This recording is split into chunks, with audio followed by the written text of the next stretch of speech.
मैं ये अर्ज कर रहा था कि अल्हम्दुलिल्लाह यहाँ जितने लोग बैठे हैं सब नबी की मोहब्बत में बैठे हैं। बोलिए नबी की मोहब्बत में बैठे हैं ना। मगर एक सवाल करना चाहूंगा, क्या आप लोगों में से किसी ने नबी को देखा है? हाँ बोलिए ना, डर नहीं ना लग रहा बोलने में? बाबू ओए बच्चे सब देख रहा हूँ, इधर नबी को देखा है? नहीं। जिस नबी का कलमा पढ़ते हैं क्या आपने उस नबी की ज़ियारत की है? नहीं। आपका जवाब होगा नहीं, उलमा का जवाब होगा नहीं, हाफिज़ कुरान का जवाब होगा नहीं, शायर इस्लाम का जवाब होगा नहीं। लेकिन मैं ये सवाल करना चाहता हूं कि अगर आपने अपने नबी को देखा नहीं है तो फिर मोहब्बत कैसे हो गई?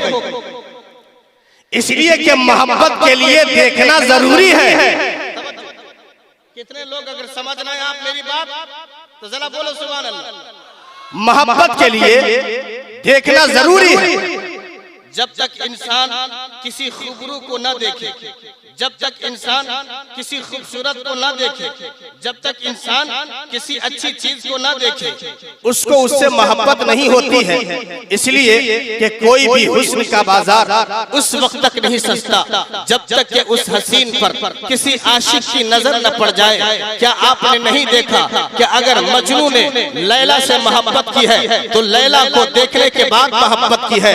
अगर राजा ने हीर को दिल दिया है तो हीर के हुस्नो जमाल को देखने के बाद दिया है। अगर फरहाद ने शीरी से मोहब्बत की है तो शीरी के हुस्नो जमाल को देखने के बाद दिया है। अगर मिस्र की अशराफ जादियों ने ज़ुलेखा के महल में बजाय नींबू के अपनी उंगलियों को काट दिया तो हजरत यूसुफ अलैहिस्सलाम के चेहरे को देखने के बाद, मगर वाहरे दीवानों आपने अपने नबी को देखा नहीं फिर भी इश्क का दावा है। अपने नबी को देखा नहीं फिर भी नबी की मोहब्बत में जलसा सजाया। अपने नबी को देखा नहीं मगर फिर भी मोहब्बत का दावा है। आखिर ये कैसी मोहब्बत है? बगैर देखे कैसे मोहब्बत हो गई? जब मैंने ये सवाल किया तो इश्क ने जवाब दिया, नादान सुनो सुनो, कोई और महबूब होगा जिसको देखना जरूरी होता है, कोई और महबूब होगा जिसको बगैर देखे मोहब्बत ना होगी। लेकिन याद रखो अल्लाह रब्बुल इज्जत ने मेरे महबूब को, हमारे और आपके पैगंबर को इतना हसीन बनाया है कि अगर किसी ने देखा वो भी मोहब्बत किया और जिसने नहीं देखा वो भी मोहब्बत किया। अगर देखने वाले अबू बकर को मोहब्बत होती है, देखने वाले उमर को मोहब्बत होती है, देखने वाले उस्मान को मोहब्बत होती है, देखने वाले बिलाल को मोहब्बत होती है, तो ना देखने वाले हजरत अवैस करनी ने भी अपने नबी की मोहब्बत में अपने दांतों को तोड़कर दुनिया वालों को बता दिया कि ऐ दुनिया वालों, मैंने नबी को देखा नहीं मगर फिर भी इस कायनात में मेरे नबी से खूबसूरत न कल था न आज है न सुबह क़यामत तक होगा। नारे तकबीर, दोनों हाथों को लहरा के नारे तकबीर, नारे रिसालत, मसला के आला हजरत, मसला के आला हजरत, नारे तकबीर। वाह वाह सुभान अल्लाह सुभान। नबी को देखा नहीं मगर फिर भी नबी से ज्यादा खूबसूरत कोई बोलिए ना है नहीं है। और कमाल तो देखिए कि इन दीवानों ने देखा नहीं मगर दीवानगी का ये आलम है कि सबकी आवाज यही है कि हम अपने नबी पर जान कुर्बान करने को तैयार हैं। जी जी बेशक जी। जरा हुसैनी माहौल और रंग पैदा कीजिए, मुस्कुराकर बोलिए या हुसैन या हुसैन या रसूल अल्लाह या रसूल अल्लाह। मुलाजा फरमाइए देखा नहीं फिर भी मोहब्बत का दावा है। हजरत मोहतरम इसीलिए तो आला हजरत अजीमुल बरकत मुजद्दिद दीन व मिल्लत अशाह इमाम अहमद रजा खान फाजिल बरेलवी अलैहि रहमत व रिजवान इरशाद फरमाते हैं कि महबूब खुदा का कोई हम पाया नहीं है, इस शान का महबूब कोई आया नहीं है। बेमिसल ने महबूब भी बेमिसल बनाया, वह जिस्म नहीं और यहाँ साया नहीं है। अल्लाह रब्बुल इज्जत ने इस कायनात में सबसे बेमिसल अगर बनाया है तो आमिना के लाल को बनाया है, सबसे खूबसूरत बनाया है तो मोहम्मदुर रसूलुल्लाह को बनाया है, सबसे लाजवाब बनाया है तो आमिना के दुर्रे यतीम को बनाया है। हजरत मोहतरम अगर आपसे कोई बंदा ये सवाल करे कि यार अगर हसीन है, हसीन चीजों से मोहब्बत होती है तो दुनिया में और भी तो हसीन चीजें हैं, चांद की चांदनी भी तो हसीन है। बोलिए चांद की चांदनी हसीन है या नहीं? चांद की चांदनी भी हसीन है, सूरज की किरणें भी हसीन है, बुलबुलों का तरन्नुम भी हसीन है, कलियों की मुस्कुराहट भी हसीन है, यहाँ तक कि नदियों की गुनगुनाहट भी हसीन है। हजरत मोहतरम फूल का महकना भी तो हसीन है, फूल की पंखड़ियाँ भी तो हसीन है, यहाँ तक कि हजरत चराग और दिया भी तो हसीन है, रोशनी और लाइट भी तो हसीन है। मगर आप इन चीजों से मोहब्बत क्यों नहीं करते? हो सकता है कोई सरफिरा आपसे ये सवाल करे, अगर मोहब्बत करना है तो सूरज की किरणों से करो, अगर मोहब्बत करना है तो चांद की चांदनी से कर लेना चाहिए, इसलिए कि वो भी हसीन है। अगर मोहब्बत करना है तो फूल की पंखड़ियों से क्यों नहीं करते? अगर ये सवाल किया जाए तो हज़रात मैं उससे यही कहूंगा कि सुनो, मैंने माना कि चांद की चांदनी हसीन है, मैंने माना कि सूरज की किरणें हसीन है, मैंने माना कि ये फूल और पौधे भी हसीन है, मैंने माना कि चराग और दिया भी हसीन है, मैंने माना कि ये सारी चीजें हसीन है। मगर याद रखना, अगर चांद हसीन है तो हुस्न के साथ साथ इसमें ऐब भी पाया जाता है, सूरज हसीन है तो हुस्न के साथ साथ ऐब भी पाया जाता है, शमा हसीन है तो हुस्न के साथ साथ ऐब भी पाया जाता है, फूल हसीन है तो हुस्न के साथ साथ ऐब भी पाया जाता है। चांद का ऐब ये है कि उसके अंदर गड्ढे पाए जाते हैं, सूरज का ऐब ये है कि वो अपनी तपिश से अपने चाहने वालों को जला देता है, यहाँ तक के फूल का ऐब ये है कि उसके अंदर कांटे उगते हैं, और शमा का ऐब ये है कि उसके अंदर धुआं निकलता है। मगर मेरा महबूब ऐसा महबूब है जिसको रब ने तमाम ऐब से पाक किया, तभी तो इमाम फरमाते हैं वो कमाल हुस्न हुजूर है कि गुमाने नफ्स जहां नहीं, यही फूल खार से दूर है, यही शम्मा है। क्या बात है, सुभान अल्लाह। मेरे नबी अलैहिस्सलाम का कोई जवाब नहीं है ना। और इन दीवानों ने अभी देखा नहीं, जब बगैर देखे ये हाल है तो देखने के बाद क्या हाल होगा। जब हुस्न था उनका जलवानुमा, अनवार का आलम क्या होगा, बिन देखे फिदा है हर कोई, दीदार का आलम क्या होगा। हज़रात मोहतरम हुजूर सैयद आलम सल्लल्लाहु ताला अलैहि वसल्लम की मोहब्बत बहुत अजीम चीज़ है, और अल्लाह का शुक्र है कि रब्बे कायनात ने हमारे और आपके दिलों में मुस्तफ़ा की मोहब्बत का चिराग रोशन कर दिया है। हम कलमा पढ़ते हैं तो अपने नबी का कलमा पढ़ते हैं, हम मोहब्बत करते हैं तो मुस्तफ़ा जाने रहमत सल्लल्लाहु अलैहि वसल्लम से मोहब्बत करते हैं। जो इंसान अपने दिल को इश्क़ मुस्तफ़ा के चिराग में रोशन करता है, ये चिराग ऐसा चिराग है कि अगर कोई रोशन करे नबी के इश्क में चिराग करने वाला ही तो कोई अबू बकर बनता है, कोई उमर फारूक आजम बनता है, कोई उस्मान गनी बनता है, कोई हैदर कर्रार बनता है, कोई बिलाल हबशी बनता है, कोई अबू हुरैरा बनता है, कोई बायजीद बुस्तामी बनता है, कोई गौसे आजम बनता है, कोई गरीब नवाज बनता है, और कोई वारिस पाक बनता है, कोई साबिर पाक बनता है, कोई मखदूम पाक बनता है, यहाँ तक के कोई मुजद्दिद दीन और मिल्लत अशाह इमाम अहमद रजा खान फाजिल बरेलवी अलैहि रहमत व रिजवान बनता है, जिन्होंने नबी की मोहब्बत में मचलकर यूं कहा था कि जान है इश्क मुस्तफा रोज वज़ू करे खुदा, जिसको हो दर्द का मजा नाज़े दवा उठाए। सुभान अल्लाह, सुभान अल्लाह। हाज़रीन, नबी से मोहब्बत करने वालों का मकाम बहुत ऊंचा है या नहीं? आला हज़रत ने नबी से मोहब्बत की या नहीं की? बोलिए ना। अच्छा, मोहब्बत अगर करना है तो इन औलियाए किराम से सीखिए, इन्होंने नबी से कैसी मोहब्बत की है। मैं अब आ रहा हूं अपने उन्वान की तरफ, जरा सभी हज़रात मुस्कुराकर बोल दे सुभान अल्लाह या रसूल अल्लाह। हाज़रीन मोहतरम, बीच में देखो वो बाबू पता नहीं क्या कर रहा है, आप लोग मेरी तरफ मुतवज्जे हो। लोग पता नहीं अपने आप को कितना चालाक समझते हैं, लेकिन हज़रात लाख कोई अक्लमंद हो, चालाक हो, मगर मेरे नबी से, नबी के दीवाने से बड़ा कोई अक्लमंद हो ही नहीं सकता है। हाँ? एक वक्त था, एक चोर चोरी करके कहीं से लौट रहा था, इत्तेफाक से पुलिस ने देख लिया, दौड़ाना शुरू कर दिया। जैसे दौड़ाना शुरू किया ना, पुलिस चोर भागने लगा। भागते भागते अब वो बंदा देखा कि पुलिस बिल्कुल करीब है, तो उसने सोचा कि यार जब करीब है मैं पकड़ा जाऊंगा सामने उसकी नजर एक कब्रिस्तान पे पड़ी। वो कब्रिस्तान में चला जाता है। एक छोटी सी कब्र थी, इतनी बड़ी, कितनी बड़ी बोलिए, इतनी बड़ी कब्र थी। और उस कब्र के करीब जाकर हाथ बांधकर फातिहा पढ़ना शुरू कर दिया। पुलिस आई पीछे से और आने के बाद कहा ये क्या कर रहे हो? पीछे से कॉलर पकड़ा, कहा ये क्या कर रहे हो? कहा नहीं देखते मैं फातिहा पढ़ रहा हूँ। कहा ये कौन है, किसकी कब्र है? तो चोर ने जवाब दिया ये मेरे अब्बा की कब्र है। कहा यार तुम्हारा अब्बा इतना छोटा था? जरा मुस्कुराकर जरा बोलिए ना यार, इतना छोटा था तेरा बाप?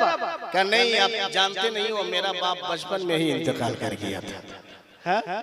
तो बचपन में अगर इंतकाल कर जाए तो फिर तुम कहां से आए? हजरात उलझिए नहीं, इस दुनिया में उलझाने वाले लोग बहुत होते हैं, लेकिन आप नबी की मोहब्बत में बैठे हैं, इश्क में सरशार होकर बैठिए और आला हजरत अलैहि रहमतुल्लाह व रिज़वान की ज़बानी यही कहिए, ऐ इश्क तेरे सदके जलने से छुटे सस्ते, जो आग लगा देगी वो आग बुझाई है, जो आग बुझा देगी वो आग लगाई है। आला हजरत अलैहि रहमतुल्लाह व रिज़वान की मोहब्बत की मैं बात कह रहा था। जरा आला हजरत का इश्क तो देखिए, मेरे नबी से कैसा इश्क करते थे, सुना दो, बोलिए ना, सुना दो। आला हजरत अलैहि रहमतुल्लाह व रिज़वान वैसे तो कई मर्तबा हज करने तशरीफ ले गए, और एक मर्तबा जब आप मदीना तशरीफ ले जाते हैं, आला हजरत की जिंदगी में ये लिखा हुआ है कि कभी भी आला हजरत अलैहि रहमतुल्लाह व रिज़वान जूती पहनकर मदीना में तशरीफ न ले गए। सुभान अल्लाह, जूती पहनकर कभी, अरे समझ रहे ना, जूती पहनकर कभी, या अल्लाह मैं फारसी नहीं ना बोल रहा हूँ, समझ में आ रही बात? मुझे भी पता चलना चाहिए कि आप समझ रहे हैं। जूती पहनकर आला हजरत मदीने में कभी तशरीफ न ले गए। जब भी मदीना करीब आता, पहुंचने वाले होते, जूती को निकालते, एक पॉलीथीन में डालकर किनारे में रख देते, और जब आला हजरत मदीना की गलियों में चलते थे ना तो नंगे पैर चलते थे। सुभान अल्लाह। एक मर्तबे की बात है कि आला हजरत अजीमुल बरकत मुजद्दिद दीन व मिल्लत अशाह इमाम अहमद रजा खान फाजिल बरेलवी अलैहि रहमत व रिज़वान नंगे पैर नबी के इश्क में, मुस्तफ़ा की मोहब्बत में मदीने के शाहराहों से, मदीना के सहरा से और मदीने के रास्ते से गुजर रहे हैं। अचानक क्या हुआ कि आला हजरत अलैहि रहमत व रिज़वान के पैर में एक कांटा चुभ गया। क्या चुभ गया? कांटा। अब जब कांटा चुभा तो मेरे इमाम की मोहब्बत देखिए, इश्क देखिए।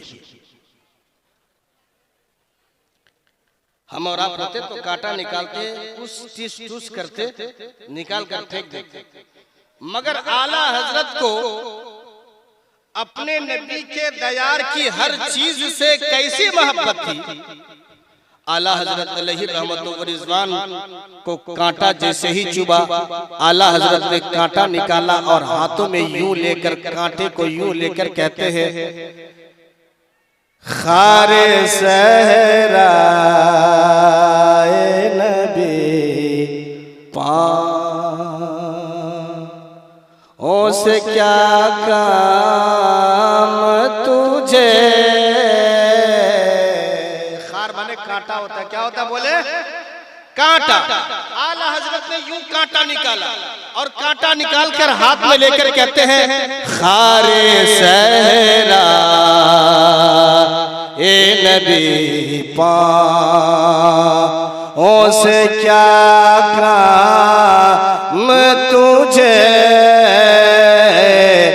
आ मेरी जान मेरे दिल में है रसता तेरा, आ मेरी जान। आला हजरत अजीमुल बरकत मुजद्दिद दीन व मिल्लत अशाह इमाम अहमद रजा खान फाजिल बरेलवी अलैहि रहमत व रिज़वान ने कांटा को उठाया, कहा ऐ कांटा पैर में क्यों चुभता है? तेरी जगह पैर नहीं है, तेरी जगह कदम नहीं है, बल्कि तू तो मेरे नबी के दयार का कांटा है। तेरी जगह पैर नहीं बल्कि मेरा दिल है। आ मेरी जान मेरे दिल में रसता तेरा।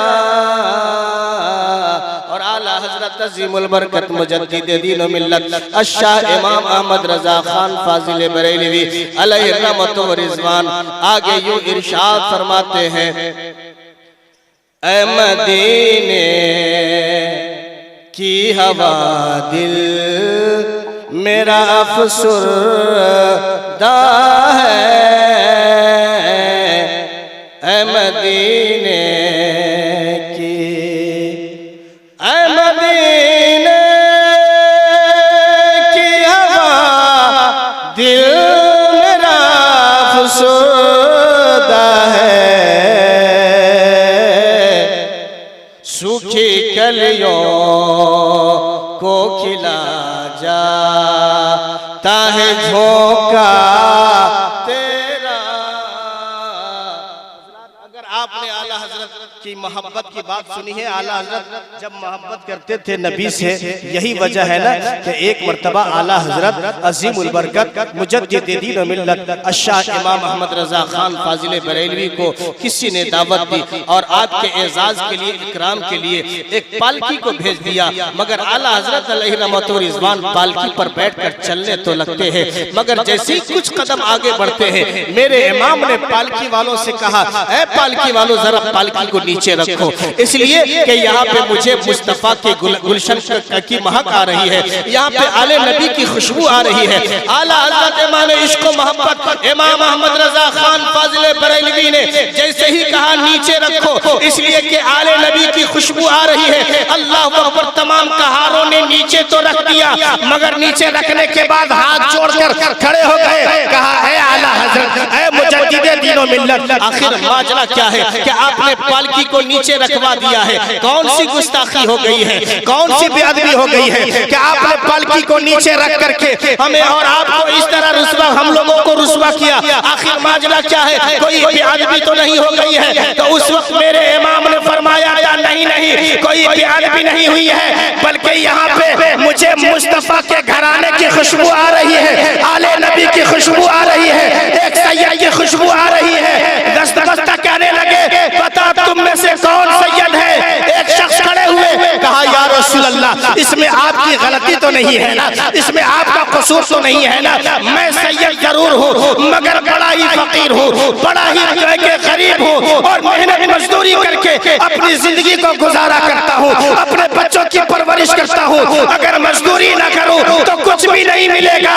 अल्लाह पर इतना सुनना था, मेरे बाप के आंखों में आंसू के सैलाब जारी हो गए और कहा, है शख्स याद रखो, अगर कल कयामत में मेरा नबी मुझसे पूछ देगा कि बता तुम दुनिया में इसलिए गए थे कि मेरे घराने के फर्द पर उनके कंधे पर सवारी करो, तो मैं क्या जवाब दूंगा?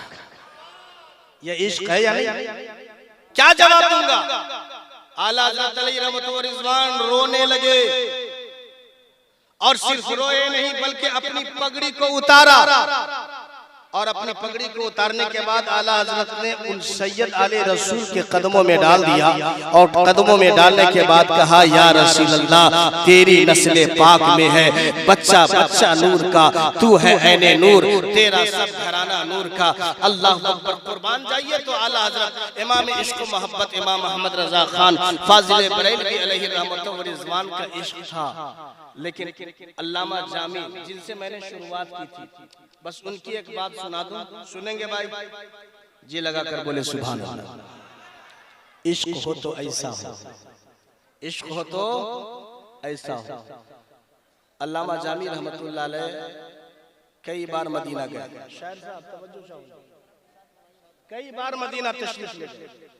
दाढ़ी रखना सुन्नत है ना, आप इसी से अंदाजा लगाइए कि अल्लामा जामी नबी से कैसी मोहब्बत करते थे। हमें और आपको भी तो मोहब्बत करनी चाहिए। बड़ी बड़ी दाढ़ियां थी अल्लामा जामी की, इतनी बड़ी बड़ी दाढ़ियां। जब मदीना गए लोग मिलने के लिए आए। आज भी अगर कोई मदीना जाता है तो लोग मिलने आते हैं कि ये ज़ाहिर हरम है, ज़ाहिर गुंबद खजरा है, चलो ये अपनी निगाहों से गुंबद खजरा का दीदार करेगा, चलो जरा इससे मुलाकात तो कर।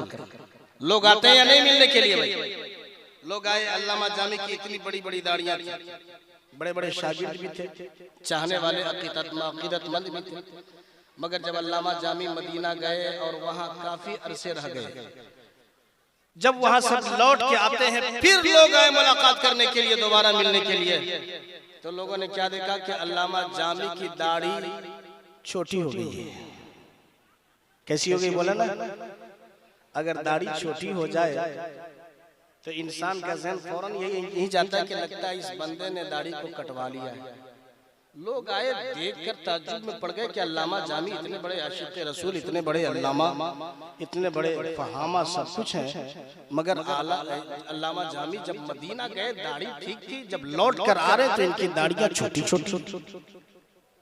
हिम्मत न हुई किसी को पूछने की, मगर एक शागिर्द आगे बढ़ा, कहा हुजूर गुस्ताखी माफ, एक सवाल करना चाहता हूँ। कहा कौन सा सवाल? कहा हुजूर जब आप यहाँ से मदीना गए थे तो आपकी दाढ़ियाँ बड़ी थी, जब आप लौट कर आए तो आपकी दाढ़ी छोटी कैसे हो गई? तो उस वक्त अल्लामा जामी ने कहा छोटी हुई नहीं है, छोटी किया नहीं हो बल्कि हो गई है। सुभान अल्लाह, छोटी किया नहीं हो बल्कि हो गई। कहा हुजूर मदीना में जाने के बाद दाढ़ी किस तरह छोटी होती है? तो आपने फरमाया बात यह है कि जब मैं गुंबदे खजरा में गया तो नबी अलैहिस्सलाम के दर पर नौकरी करने का मौका मिल गया। जब नौकरी करने का मौका मिला ना, तो वहां मैं झाड़ू से नबी के रोजे पर झाड़ू नहीं देता था, बल्कि अपने दाढ़ियों से नबी के रोजे को बहारा करता था, नबी के रोजे को झाड़ू दिया करता था। झाड़ू देते देते आज मेरी दाढ़ी कम हो गई है। हज़रात जरा अंदाजा लगाओ, अल्लामा जामी का इश्क कहता था कि जब वो उठते थे तो मुस्तफा की मोहब्बत में, बैठते थे तो नबी की मोहब्बत में, चलते थे तो नबी की मोहब्बत में। अगर हम और आप सच्चे आशिक़ रसूल हैं, आज से ये अज़्म मुसम्मम कर ले, रब का करम है कि उस रब ने हमें और आपको उम्मत मुहम्मदिया में पैदा फरमाया है। हम जब चलेंगे तो किसी अंग्रेज के तरीके पर नहीं चलेंगे, बल्कि चलेंगे तो मुस्तफा के तरीके पर चलेंगे, उठेंगे तो मुस्तफा के तरीके पर उठेंगे, सोएंगे तो मुस्तफा के तरीके पर सोएंगे, खाएंगे तो मुस्तफा के तरीके पर खाएंगे, यहाँ तक कि तिजारत करेंगे तो मुस्तफा के तरीके पर करेंगे। और हमारी ज़बान पर हमेशा यही होगा कि हमें करनी है शहंशाह बका की रज़ा जोई, वो अपने हो गए तो रहमते परवर। ये अल्लामा जामी रहमतुल्लाह अलैह का इश्क है। इंशाअल्लाह ऐसा ही इश्क करेंगे ना आप लोग। पता नहीं आप लोग मेरी बात अब बंगला वाले होते तो ज्यादा समझते, लेकिन फिर भी मैं समझाने की कोशिश करता हूँ। जरा जी लगाकर, मचल कर, मुस्कुरा कर फिर से बोलिए या रसूल अल्लाह। आपकी आवाज तो दस्तमरे में रह गई। मदीना तक पहुंचाइए।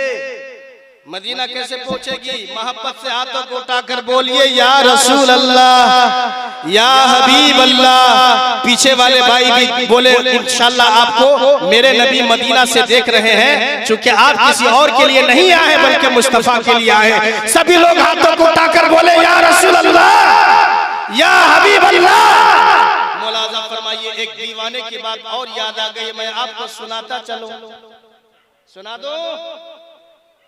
कसम खुदा की आपका ईमान ताजा होगा। दीवाने तो आपने बहुत देखे हैं। हर बंदा है जो दावा करता है मैं नबी से मोहब्बत करता हूँ, नबी से इश्क करता हूँ, झूठ बोलता है मगर दावा करता है कि नबी से प्यार है। नमाज नहीं पढ़ता मगर दावा करता है कि नबी से प्यार है। शराब पर शराब पीता है मगर सीना ठोक कर कहता है कि हमसे बड़ा नबी का आशिक कोई नहीं। तिजारत में माल घपले करता है, गलत को सही और सही को गलत बता करके बेचता है, मगर फिर भी ये दावा करता है कि हमसे बड़ा आशिक रसूल कोई नहीं। बोलिए यही है ना हजरात? अगर आप इस तरह का ईमान रखते हैं तो फिर कोई फायदा नहीं है। इसलिए कि जिसके दिल में मोहब्बत हो वो कभी झूठ नहीं बोल सकता। जिसके दिल में नबी का इश्क हो वो कभी शराब नहीं पी सकता है। जिसके दिल में नबी का प्यार हो वो कभी जुए को हाथ नहीं लगा सकता है। जिसके दिल में आका अलैहिस्सलाम की उल्फत मौजूद हो, कसम खुदा की वो कभी शरीयत के खिलाफ कोई अमल नहीं करेगा, बल्कि नमाज की भी पाबंदी करेगा, अपने माँ बाप की भी खिदमत करेगा और इस तरह खिदमत करेगा कि मैं माँ की खिदमत करूं तो किसी और वजह से नहीं, इसलिए करूं कि माँ की रजा में खुदा की रजा है और बाप की खुशी में मुस्तफा की खुशी है ना। बाप की खुशी में है या नहीं, मुलाजा फरमाइए। बात आगे इसलिए अर्ज कर दूं, उसके बाद अल्लामा जामी रहमतुल्लाह अलैह के इश्क की बात मैं आपको सुनाऊंगा। हाँ जी, शफीक भाई माशाल्लाह यहीं पे बैठे हुए हैं और यही लेकर के आए हैं हमको। हकीकत तो ये कि जितने लोग सब मोहब्बत करते हैं, मन्नान भाई, शफीक भाई और ये हमारे भाई साहब बैठे हुए हैं, इन तमाम लोगों को आज से नहीं बल्कि 2 महीना पहले से इन्होंने कहा चलना है चलना है चलना है। हमने कहा यार चलेंगे, क्यों नहीं चलेंगे, इसलिए कि जहां नबी का दीवाना हो वहां मैं जरूर जाता हूं, सुभान अल्लाह, है ना। लेकिन खैर कुछ सानेहा हो गया है मेरे साथ, वरना और इंशाअल्लाह खुल के आपके सामने बयान करता। बस एक बात सुना दूं, जरा जी लगाकर बोले सुभान अल्लाह। अल्लाह इन तमाम लोगों को सलामत रखे और इन तमाम लोगों के रोजी रिज्क में बरकतें अता फरमाए, सबों को अल्लाह तरक्की दे। और हैरत की बात तो ये है कि ये सब लोग बैठे हुए हैं मगर हमारी माँ बहनें भी तो बैठी हुई हैं, इसलिए कि ये पीछे नहीं रहती। इनका भी मिजाज ये है कि अगर जन्नत बटे तो मर्द ही क्यों लेगा, हम पीछे क्यों रहेंगे। नबी का सदका सब लेने के लिए मुलाजा फरमाइए, जरा जी लगाकर सब लोग बोले सुभान अल्लाह सुभान अल्लाह। अल्लामा जामी रहमतुल्लाह अलैह कितने बड़े आशिक थे, तवज्जो से सुने आपका ईमान ताजा होगा। हजरत अल्लामा जामी रहमतुल्लाह अलैह एक मर्तबा आपने क्या देखा, ये आप ईरान के इलाके के रहने वाले थे, कहाँ के बोले ना, समझाने मुझे अच्छा लगे, कहाँ के रहने वाले थे, पता नहीं कहाँ आपका ज़हन है भाई। ईरान के इलाके के थे, अफगानिस्तान समझते हैं ना, उधर ही के रहने वाले थे। फारसी जबान के बहुत अच्छे शायर। मगर एक मर्तबा जब वो उन्होंने क्या देखा कि काफिला है जो सूए हरम को जा रहा है, मदीना की तरफ जा रहा है। अल्लामा जामी रहमतुल्लाह अलैह ने जब उस काफिले को देखा तो दिल में हसरत लिए अपने साजो सामान को बांधा, एक ऊंट पे सामान रख दिया और काफिले में शामिल हो गए और कहने लगे कि मैं भी नबी का मदीना देखूंगा। सुभान अल्लाह। मदीना देखने की हसरत है या नहीं है, हर बंदा चाहता है और यही कहता है कि सुना है आप हर आशिक के घर तशरीफ लाते हैं, मेरे घर में भी हो जाए चरागा या रसूल अल्लाह। अल्लामा जामी रहमतुल्लाह अलैह अल्लाह अकबर, जरा मुलाहाजा फरमाइए, जब आप नबी की मोहब्बत में अपने कदमों को आगे बढ़ाते हैं, मदीना के करीब जैसे जैसे बढ़ते हैं, अल्लाह अकबर आपका इश्तियाक बढ़ता चला जाता है, आपकी मोहब्बत अंगड़ाई लेती है, आपका इश्क मोजज़न होता है। और जिस तरह आप मदीना के करीब जाते हैं ना, इश्क बढ़ता ही चला गया। जब इश्क बढ़ने लगा ना, तवज्जो से सुने, जब इश्क बढ़ने लगा, इधर खाने काबा में आए, तवाफ किया, हज किया, सारे काम करने के बाद जब काफिला मदीना की तरफ जाने लगता है, इधर मदीना की तरफ रवाना हुआ और उधर हुजूर सैयद आलम सल्लल्लाहु अलैहि वसल्लम उस वक्त जो मदीने का गवर्नर था, उस गवर्नर के ख्वाब में हुजूर तशरीफ लाए और आने के बाद मेरे नबी अलैहि सलातो व तस्लीम ने उस गवर्नर को हुक्म दिया कि ए गवर्नर, तू यहाँ सोया है और उधर जामी मदीना की तरफ चला आ रहा है। सुभान अल्लाह। जाओ और जामी को मदीना आने से रोक दो, मदीना आने से रोक दो। अब जरा सोचे ना कि अगर कोई आशिक इश्क में मचलता हुआ अपने महबूब से मिलने आ रहा हो और उसे अचानक रोक दिया जाए तो उसके दिल पे क्या गुजरेगा। यकीनन उसका दिल टूट जाएगा। हुजूर सैयद आलम सल्लल्लाहु अलैहि वसल्लम गवर्नर के ख्वाब में तशरीफ लाए। वो गवर्नर जैसे ख्वाब से बेदार हुआ, घोड़ा को सर पर दौड़ाया और जो ईरान का काफिला मदीने की तरफ आ रहा था ना, वहां पहुंच गया। काफिले को रोका, काफिला वाले ठहर जाओ। सब लोग रुक गए। कहा रुको, क्या तुम में कोई शख्स अब्दुल रहमान जामी नाम का है? अल्लाह, अब्दुल रहमान जामी नाम का कोई है? अल्लामा जामी रहमतुल्लाह अलैह ने यूं हाथ को उठाया और हाथ को उठाने के बाद कहा मैं जामी हूं, बोलिए क्या बोल रहा है?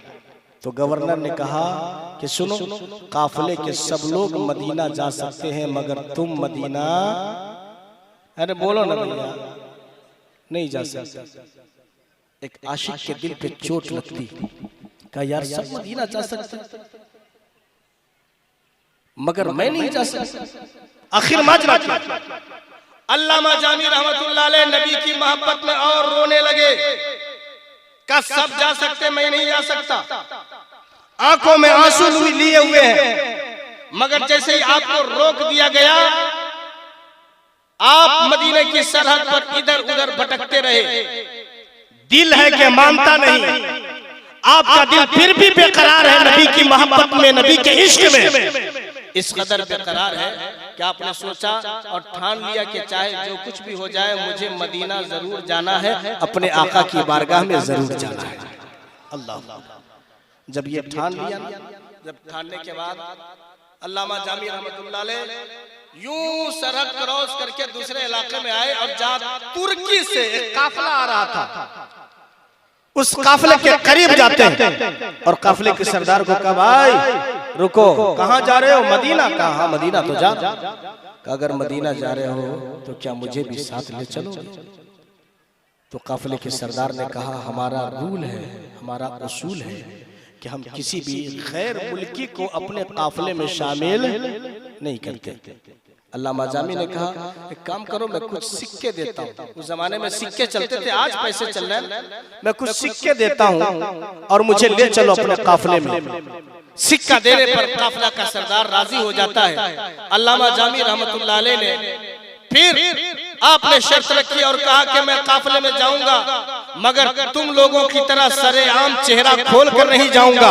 एक काम करो, मुझे किसी संदूक में बंद कर दो, मैं उसी संदूक में छुप कर अपने नबी की बारगाह में जाना चाहता हूँ। अल्लाह, है ऐसी दीवानगी आपके अंदर? है ऐसी मोहब्बत?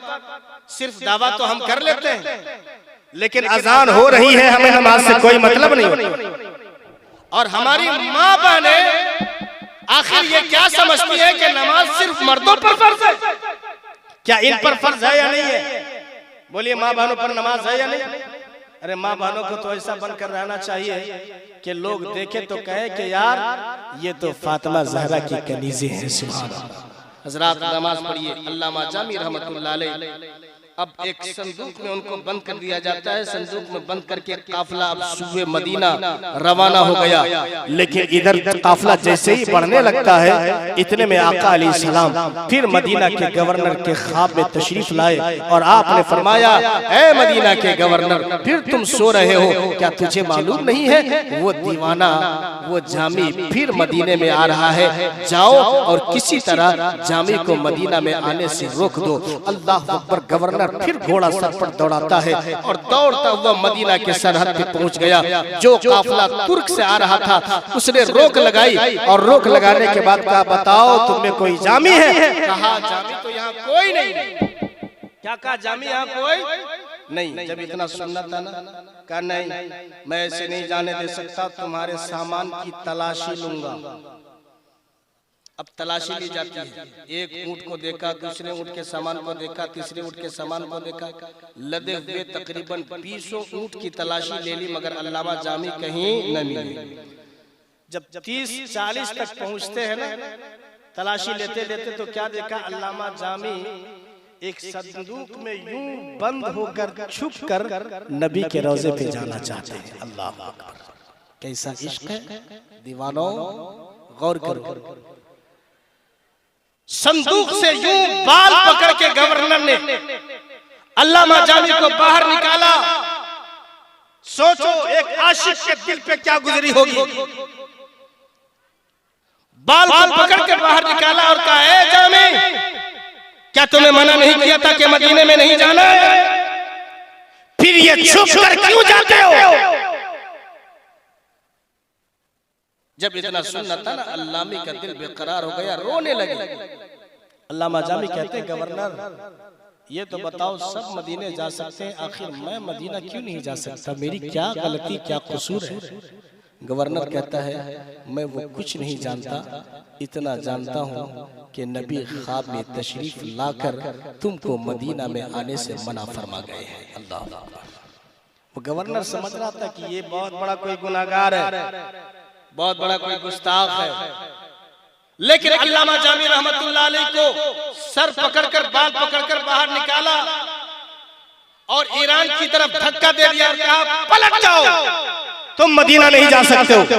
मगर हजरात इतना सुंदर था ना, वो दीवाना था, जामी सच्चा आशिक रसूल था, दिल इश्क नबी में तड़पने लगा, आंखों में आंसू के सैलाब लिए हुए हैं, ज़ारो कत्तार रोए चले जा रहे हैं। आपके कदम इतने भारी हो चुके थे कि कदम उठ नहीं रहे हैं, इसलिए कि आपने यही इरादा करके घर से अपने कदम को निकाला था कि मैं मुस्तफ़ा जाने रहमत के पार की बारगाह में जाऊंगा और जाने के बाद मुस्तफ़ा को एक नात सुनाऊंगा और मुस्तफ़ा जाने रहमत सल्लल्लाहु अलैहि वसल्लम से अपने दिल की बात सुनाऊंगा।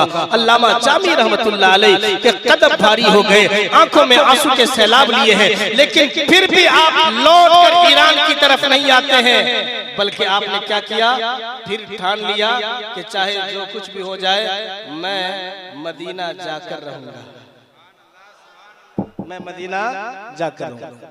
अल्लामा जामी रहमतुल्लाह अलैह सरहद को फिर क्रॉस किया और क्रॉस करने के बाद क्या देखा, एक चरवाहा, चरवाहा समझते हैं ना, बकरी चराने वाला, एक चरवाहा बकरी चराकर लौट रहा था, मदीना की तरफ जा रहा था। सुने आप, ईमान ताजा होगा।